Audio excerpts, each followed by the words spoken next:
Cuando estudiamos la vida del patriarca Abraham, desde el libro del Génesis, notamos un episodio que se pasa como por alto en muchas ocasiones, debido al poco o casi nada de contexto que nos muestra su narración en el capítulo 14, en cuanto al personaje de Melquisedec, sacerdote del Elohim Altísimo. El mismo que aparece en escena, lo bendice y luego se va, y nadie vuelve aparentemente a hablar de él hasta los días del rey David. En un salmo como se escribe: «Tú eres sacerdote para siempre, según el orden de Melquisedec». ¿Quién es este Melquisedec, del cual Pablo habla en su carta a los Hebreos y lo explica a detalle, pero sin contexto nunca se podría entender? Vemos cómo el sistema religioso señala que el que bendijo a Abraham fue Jesús en el Antiguo Testamento, como una cristofanía, ya que Pablo afirma que Melquisedec es el Mesías. Y sí, pero no. Entonces, ¿quién es realmente? Primero veamos que Melquisedec no es un nombre, sino un título. Melec, rey; Sedec, justicia. Melec Sadik, rey de justicia. Es un título que fue acuñado por un linaje, el linaje de Adán, por sus generaciones, siendo Adán el primero de esta estirpe que pregonaría la justicia. Quienes poco a poco adquirieron fama y territorio fueron luego llamados reyes. Esto es claro en la historia extendida del libro del Génesis, el Sefer Yazar, o libro del justo, del cual se habla en Josué 13:10 y 2 de Samuel 1:18. Un libro estupendo que nos da contexto real de la historia de la vida de los patriarcas, y que por supuesto debemos leer. Pablo indirectamente lo menciona cuando le escribe a Timoteo acerca de James y Jambres, que resistieron a Moisés. Esos nombres pertenecen a los hijos de Balaam en la corte de Faraón, y únicamente aparecen y son llamados así en el libro de Yaser. Por lo que no solo nos dice que Pablo conocía este libro, sino que también Timoteo, y por extensión entenderíamos que para toda esa generación de discípulos aquello era canon. Pedro habla también de estos reyes de justicia, cuando dice, en su segunda correspondencia en el capítulo 2, verso 5, «Y no perdonó al mundo antiguo, sino que guardó a Noé, pregonero de justicia, con otras 7 personas, trayendo el diluvio al mundo de los impíos». Muchos creen que lo que aquí dice es que guardó a Noé y a su familia, pues habla de 7 personas. Deben ser sus hijos y sus esposas y la esposa de Noé. Pero la verdad es que Pedro, al conocer contexto, sabe muy bien lo que está diciendo, pues llama a Noé pregonero de justicia, con otras 7 personas. Esto es un título dado al Melquisedec, y menciona que Noé fue un Melquisedec al llamarlo pregonero de justicia y sacerdote de Yahweh, porque también presentó sacrificios, pues esto no lo hacía cualquiera en aquella época, solo un sacerdote llamado por el Eterno, como describe también Hebreos capítulo 5, verso 1 al 4. Y pregonero de justicia era el título original, y luego, con su hijo Shem, al tener un pueblo grande que lo seguía, es llamado rey de justicia.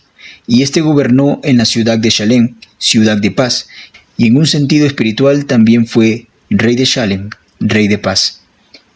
Las otras 7 personas que fueron guardadas o durmieron antes de ver el juicio por agua es del linaje de Adán.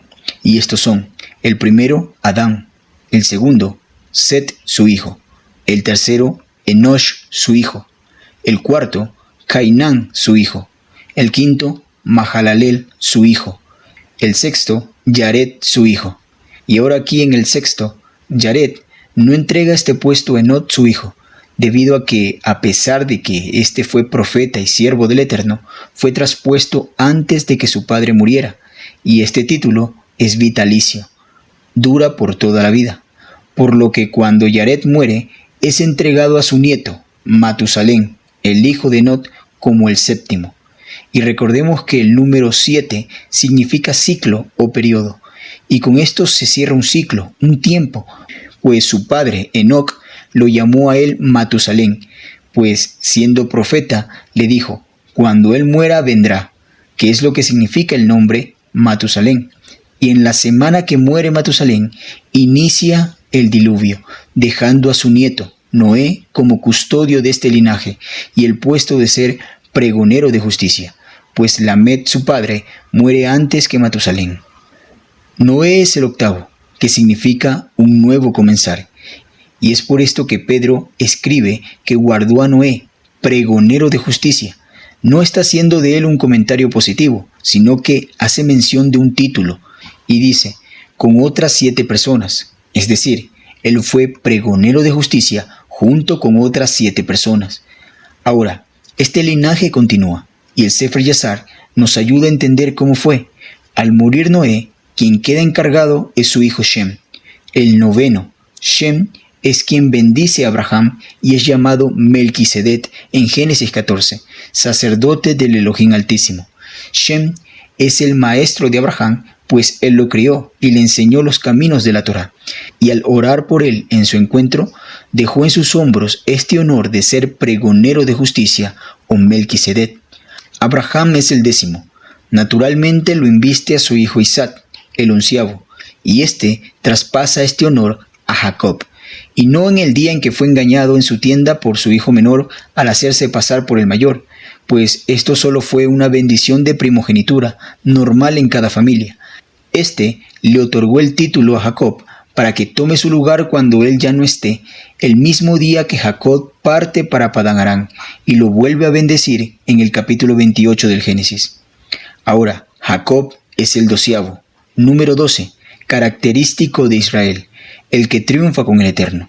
Y tal como narra el texto del Sefer Yazar, él tenía en su poder un báculo que perteneció a todos los pregoneros de justicia. Lo tuvo también Noé, y fue dado a Shem, y posteriormente llegó a Abraham, Isaac y Jacob. El texto describe que este báculo era como de zafiro, y que tenía grabado el nombre de Yahweh en él, y nos narra que este pasó a manos de Joseph cuando murió Jacob en Egipto, siendo el mismo Joseph el número 13 en este orden, ya que él también fue una figura profética de un Mesías y gobernante que instruyó a su pueblo en la justicia que aprendió de su padre. Y al morir Joseph, los nobles de Egipto entraron en la casa de Joseph y el palo llegó a las manos de Reuel, también llamado Yitro, sacerdote de Madián, consejero del faraón, y cuando salió de Egipto plantó en su jardín este báculo, y la historia nos dice que nadie podía sacarlo, y al ver esto, dijo que daría a su hija en matrimonio al que lo lograra, y fue Moisés quien lo hizo, y este es aquel Moisés que sacó a su pueblo de Egipto, y que se volvió su príncipe y pregonero de justicia. Él es el número 14. 14 en las Escrituras, por patrón profético, significa generaciones, y él fue de esa generación su Melquisedec, 14 en su orden, pues después no se volvió a ver otro en la tierra, ya que Moisés, por mandato de Elohim, presentó el sacerdocio levítico, dejando a estos como línea sacerdotal en la tierra, y no volvió él a hacer sacrificios por el tiempo que él vivió, pues ya no podía ministrar en la tierra.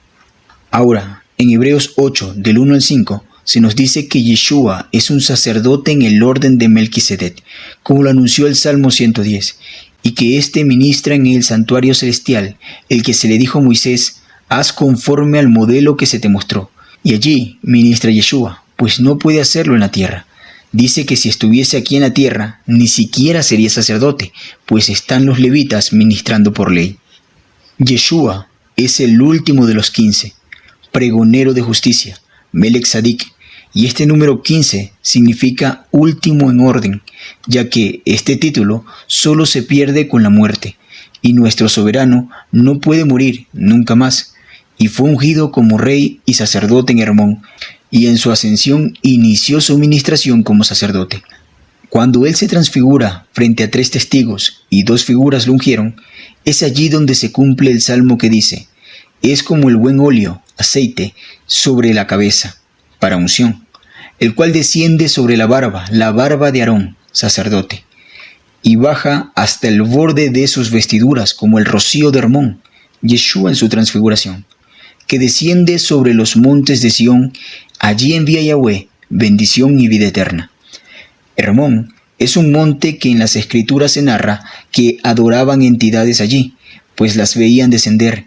Allí es la puerta, un portal por el que entran y salen entidades, y hasta el día de hoy es una zona donde abundan los avistamientos de ovnis. Hermón se encuentra en el paralelo 33 y meridiano 33, y allí descendieron para ungir a Yeshua en este orden. Así que a pesar de que no haya templo el día de hoy, tenemos sacerdote inmutable, el cual puede salvar perpetuamente a los que por él se acercan a Elohim, viviendo inmortalmente, y él está para interceder por ellos. Y si alguno hubiese pecado, abogado o sacerdote tenemos para con el Padre, Yeshua el Sadik, el justo, pregonero de justicia. Y este sacerdocio no es como el levítico, que había un sumo sacerdote y otros de menor rango, pero sacerdotes igual. No, aquí no podemos decir que nosotros somos sacerdotes según el orden de Melquisedec, ya que esta orden es única y de un solo sacerdote, y es vigente hoy solo fuera de la tierra, porque aquí nos rige la orden de Leví. Pero él desde allá arriba intercede y presenta ofrendas y honores al Eterno. Y aún Leví, Israel y las naciones son bendecidas en su luz, como todos los que en algún momento fueron sacerdotes del Elohim Altísimo, según el orden de Melquisedec.